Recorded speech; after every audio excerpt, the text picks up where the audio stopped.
Hello everybody. We have to watch a movie now together. I ask your questions.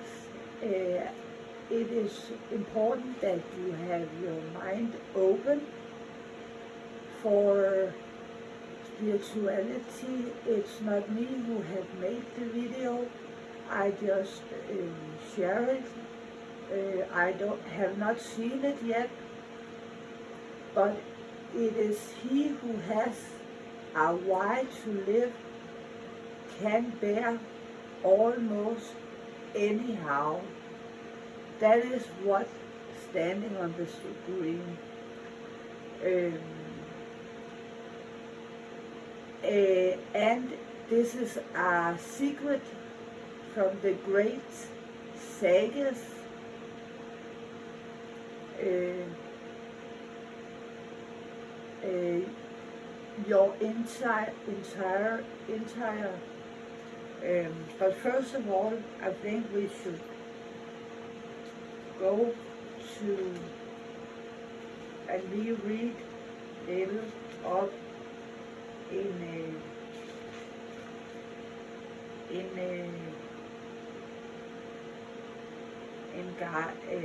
in the salmebog.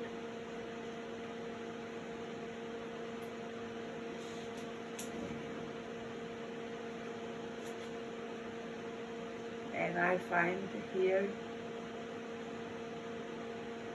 I read it on Danish, that it is on Danish, it is.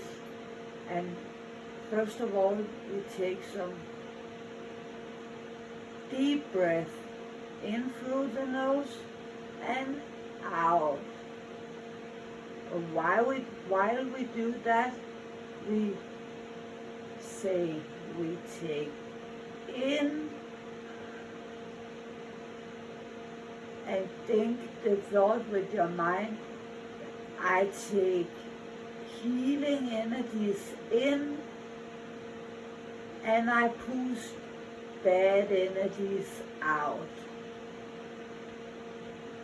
I take cleansing energies in, I push cleansing energies out.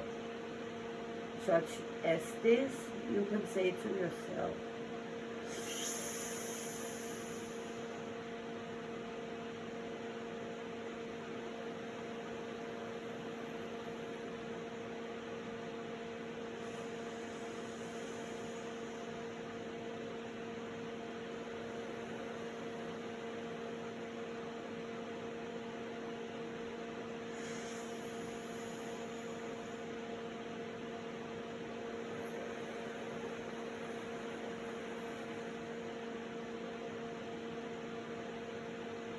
And then I will ring with a little bell.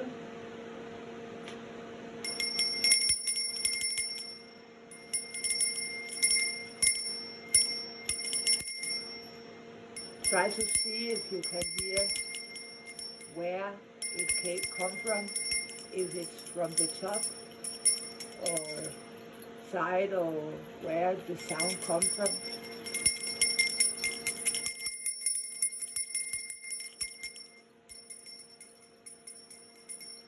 If it gets louder or if it gets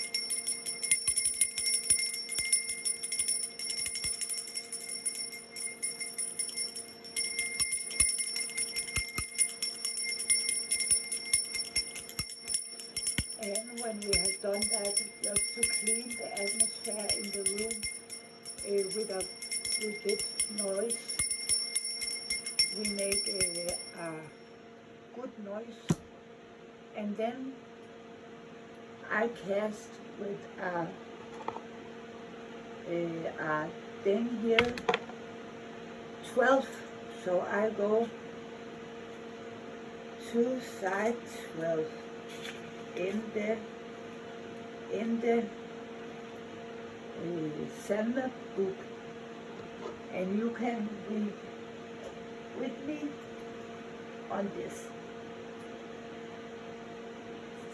I go to Danish now, and then we will see the English little of that part afterwards, eller after I'm finished.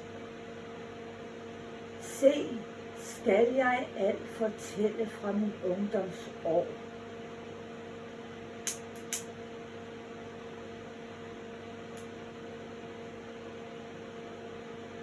Hvad skæbne og tilfælde mig der forhånden var.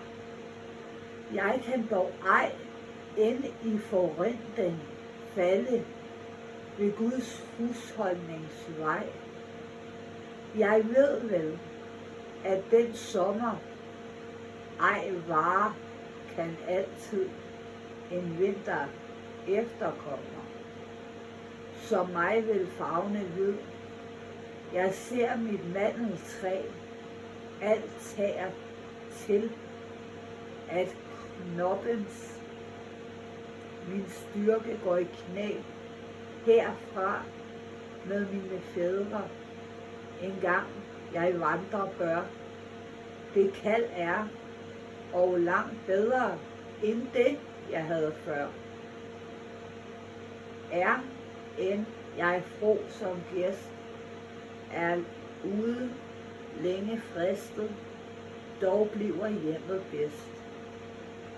Åh Gud, som har din kirke grundfæst på dette sted, du selv alt godt udvirke her i din menighed.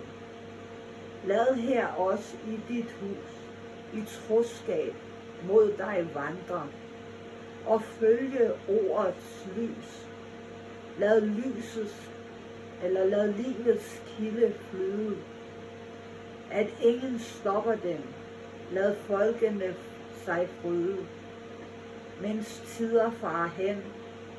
Lad lykkens Jesus navn, at Sulamit må tage sin Solomon i favn.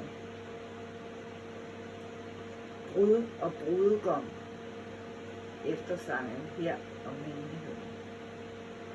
Peter og Das, og det er from 1700, det er 1700-tallet.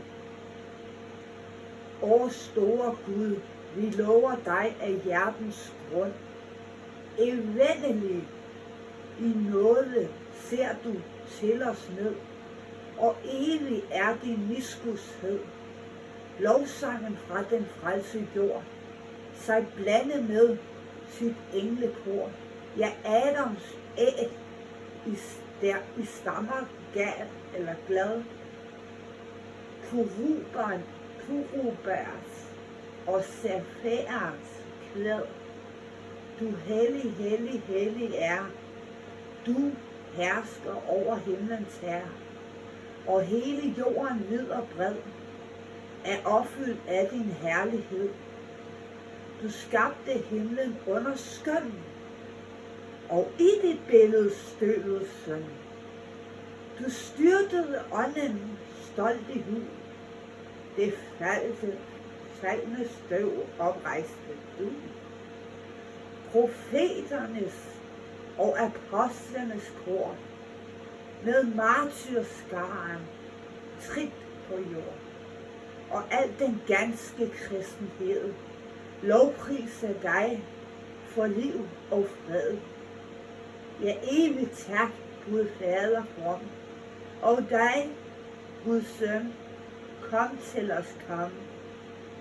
Kom dig, Helligånden, hvis Gudsdoms røst i kirken skaber liv og trøst. Du æres drot, vor frelser kær.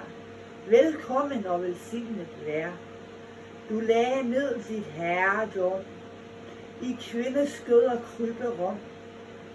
Hvor synd du bar, hvor du brød, hvor straf du led i korsets død. Du sejrrig af graven opstod, og dæmpede dødens overmod. Til himmelens åben lys du får, og troner højt i englekor. Du sidder ved Guds højre hånd, men i din kirke bor din ånd.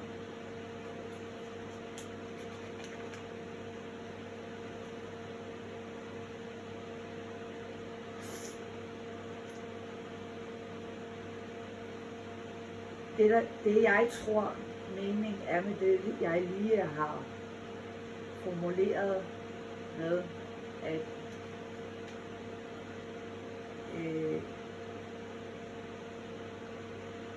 lade kvindes skøder krybe rundt.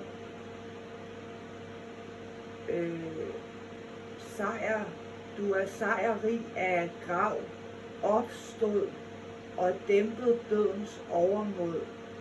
Til himmel åben lys du for, og toner højt i englekor. Du sidder ved Guds højre hånd, men i din kirke bor din ånd. Der er noget, der lyder som om, at der står her, at døden har et eller andet, et liv efter døden. Om du kommer til, det kan være, at du kommer til en anden dimension, det kan være, at du flyver op, det kan være, at du bliver frisat, det kan være, at du har fuldført din mission fra at starte til nu. Det kan være, at du bliver, der er steder, du kommer hen, men som vi spiller i kirken, spiller vi jo musik i nogle kirker, hvor de spiller højt i en slags kor.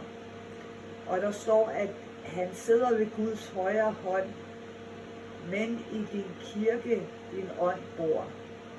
Og der vil jeg sige, heroppe snakker han om profeterne og apostlenes kor med martyrskæren trin på jord. Jeg tror, at han snakker om martyrskaren er stadig på jord, men profeter og apostle laver et kor. Og al den ganske kristenhed lovpriser dig for liv og fred. Og så står der, at Guds søn, som til os kom, dig hellig ånd. Det vil sige, at Guds søn er egentlig også Helligånden, måske, som man siger. Jesus er måske den hellige ånd, eller hvis han har fået et barn i Jesus, er Jesus måske. Der er nogen, der går med teorien om, at Jesus har været tosh, og har været en masse andre creations i andre universer, og har gået med Magdalene og gennem portaler til portaler til portaler, for at sørge for, at der var balance og alt det der. Og man kan så sige, at du lagde ned i dit herredom. Han lagde sin dominerende rolle ned i et kvindes skød og kryberum. Altså først kom han, vil jeg sige, blev han forelsket en kvinde, og så fødte de et barn, og altså det er det Gud snakker om, ikke? Så fødte de et barn, og det er jo Jesus, der kommer i kryberum. Og så står der også, at han, tror jeg, at han er Helligånden, eller har noget med Helligånden at gøre, eller bliver til Helligånden måske, noget med det at gøre, tror jeg.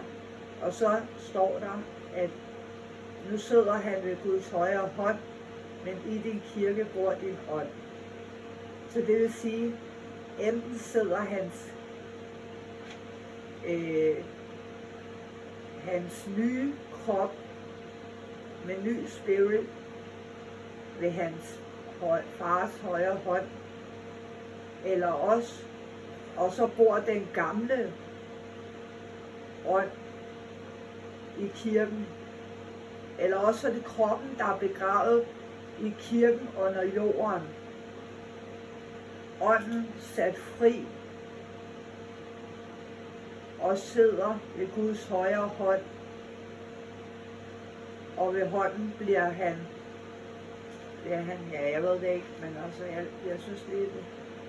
Og så står der, og ved hånden bliver han nok Helligånd, fordi så står der, Helligånd, hvor hjertekær, velkommen og velsignet vær. Du steg med lue tunger ned at tale ud Guds kærlighed. Du vækker op til liv og lyst, alt sandt og godt i kristnes bryst. Ja, det er Helligånden, der giver kærlighed i brystet eller et eller andet. Du samler folket i din favn og skaber fred i Jesus navn. I dig har vi Guds sejl og pant. På nådens ord er det sandt. Du er den store guddoms liv, som evigt skaber lys og liv. Halleluja! Hvor sorg er slukt, æden er igen oplugt. Halleluja, hvor fryd er stor, Guds ånd i støvets hyttebord. Halleluja, evindelig, Gud glæder os i himmerige. Og store Gud, vi lover dig af hjertens grund evindelig. Og det er fra 1509 og 15 til 1529 til 1700-tallet og 29 til 1800-tallet og 36 i det 14. århundrede, eller i det 4. århundrede, den er skrevet. Så synes jeg, vi skal starte på denne her, og jeg lader den bare køre, og så ser vi, hvor langt vi når.